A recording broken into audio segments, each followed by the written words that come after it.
When temperatures across France recently hit 44 degrees Celsius, the impact was immediate.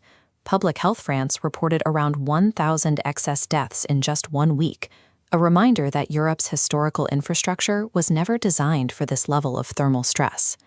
In the year 2000, climate models projected that the atmosphere would warm by about 0.2 degrees Celsius per decade. They were remarkably accurate. But while the temperature rise followed the script, the physical planet is reacting far more aggressively than those models anticipated. We aren't seeing a gradual, linear melt. Instead, the oceans have absorbed over 90% of the excess heat, and warm currents are now eroding the underbelly of polar ice sheets, causing them to fracture from within.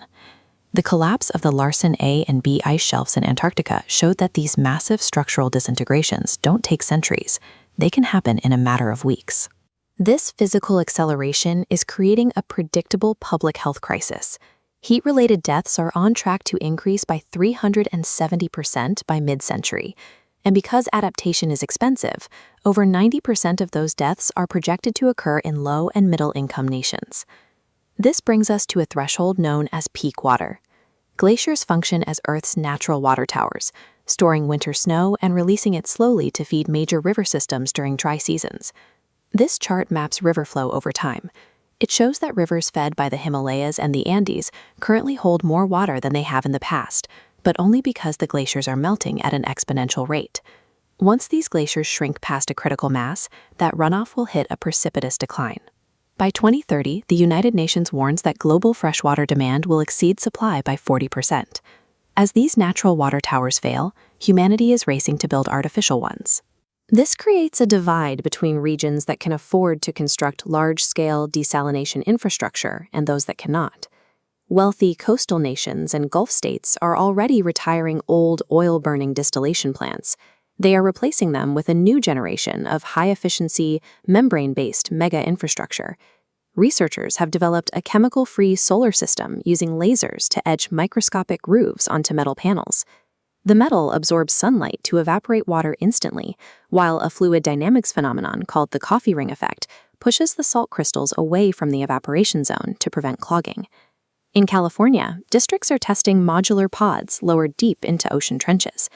These rely on the natural hydrostatic pressure of the deep sea to drive reverse osmosis, filtering water without the massive energy costs of traditional pumps.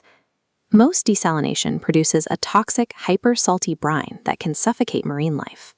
To solve this, newer plants are adopting zero liquid discharge, processing the waste until only dry, solid crystals remain. These solids are then mined for resources. Facilities are now extracting high-value minerals like magnesium for agriculture and lithium for electric vehicle batteries directly from the salt waste. For these economies, the water crisis has shifted from a threat to a resource, using desalination to secure municipal supplies while creating a new stream for mineral mining. But desalination isn't an option for everyone. Landlocked mountain communities cannot pump heavy seawater thousands of feet inland. They remain entirely dependent on mountain glaciers that are contracting at exponential rates.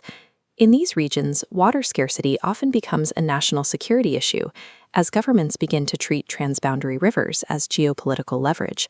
Upstream nations hold physical control over the flow. Ethiopia's massive new dam on the Blue Nile is seen as an existential risk by Egypt, which sits downstream. Similarly, India's control over the Indus River headwaters remains a constant point of friction with Pakistan. When the water disappears, migration follows. As pastures turn to dust in the Sahel or Central Asia, millions of rural farmers are forced to move into the informal slums of rapidly growing coastal megacities. For the neglected majority, the absence of water infrastructure acts as a primary stressor on state stability, increasing the likelihood of internal conflict and mass displacement over the next century. Without large-scale capital, marginalized regions are turning to appropriate technology, solutions that are inexpensive, require no electricity, and can be maintained by the community. In the coastal mountains of Peru and Morocco, communities use vertical mesh nets to trap water droplets from incoming fog. A single net can harvest up to 1,000 liters of fresh water every day, using nothing but the morning air. In the Sahel, villagers build sand dams across seasonal riverbeds. These dams trap silt and sand, creating a giant underground sponge that stores floodwater and protects it from evaporation and mosquitoes throughout the dry season. These systems are effective at keeping a village alive, but they cannot produce the continuous, high-volume supply required to sustain heavy industry or massive megacities. Closing the gap between these village-scale hacks and coastal megaplants requires rethinking our urban footprints, moving away from trying to conquer the landscape and instead working within its constraints. 2,000 years ago, the city of Petra sustained between 20,000 and 30,000 people in a hyper-arid desert. Their engineers used a network of rock-cut channels and clay pipes to harvest flash floods, guiding water via gravity into interconnected underground cisterns. Today, Arizona's Arcosanti uses compact architectural density to minimize its footprint. The community captures gray water from sinks and showers and recycles it directly into sloped greenhouses, treating water as a multi-use resource rather than a single-use commodity. Surviving the post-peak water world requires both ends of the spectrum.